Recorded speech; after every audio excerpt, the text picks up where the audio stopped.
Sususpindihin na raw po ang Mayor Baste Duterte at i-issue ang suspension order matapos ang araw na ito kung saan nagtungo po sa Davao si PBBM.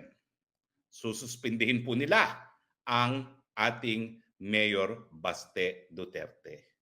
Unang nasuspinde ang gobernador ng Davao del Norte dahil sa maisog. Pangalawang nasuspinde, Mayor Mark Crama dahil sa maisog.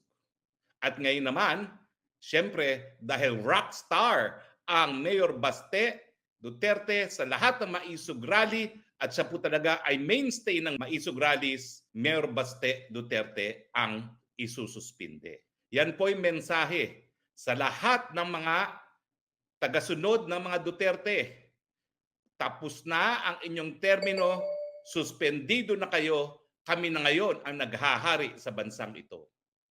Wala man kayong masamang gagawin dahil kami na ngayon ang naghaharing uri sa bansang ito, lahat ng kalaban suspendido. Matapos po nilang ipasara at supilin ang SMNI, susunod na dyan ang pagpapakulong kay PRRD at siyempre dahil hinabol nila si VP Sara, ang pagpapakulong kay VP Sara para sa ganon habang silang dalawa ay nakakulong sa dahig, pwede nang ma-impeach ang Inday Sara at palitan. Sinong ipapalit? Siyempre, yung nagnanais maging presidente, si Tambaluslos. Simula na po ang panunupil ng karapatan ng mamamayang Pilipino na pumili ng kanilang mga leaders. Kung akala po ng Marcos administration na ang ginagawa nila ay tinitira lamang po ang mga Duterte, hindi po. Dahil sa kanilang panunupil ng karapatan malayang pananalita, dahil po sa kanilang pagsususpinde sa mga Duterte na siya lamang nag-a-articulate lamang, nagsasalita ng adhikain ng mga mamamayan na napakahirap na ng buhay dahil sa mataas na bilihin, dahil sa mababang sweldo. Anong ginagawa ninyo? Linulustay nyo pa ang salapi ng bayan para amendahan ang saligang batas ng kayo po ay manatili sa kapangyarihan habang buhay. Yan po ang krusada ng mga Duterte. Hindi po ito laban ng Duterte laban sa mga Marcos.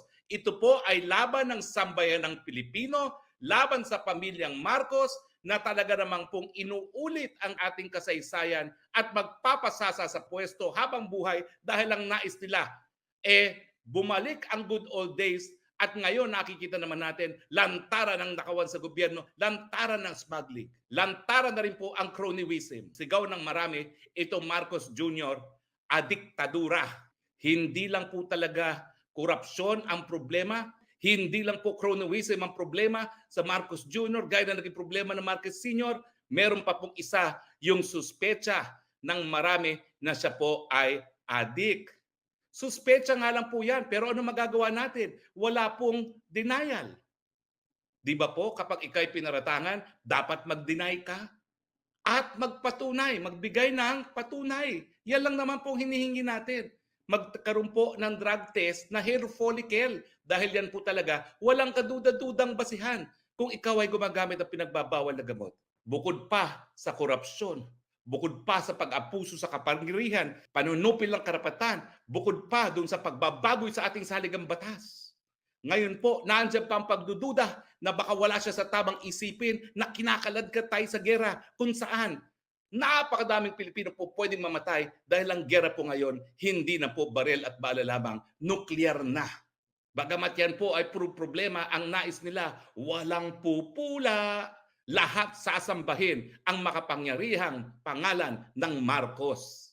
Minsan yung nagawa na supilin ng taong bayan, hindi na po yan mauulit. Dahil ang Pilipino, 2 beses na pong nagpalayas ng mga presidenteng taksil sa kanilang katungkulan.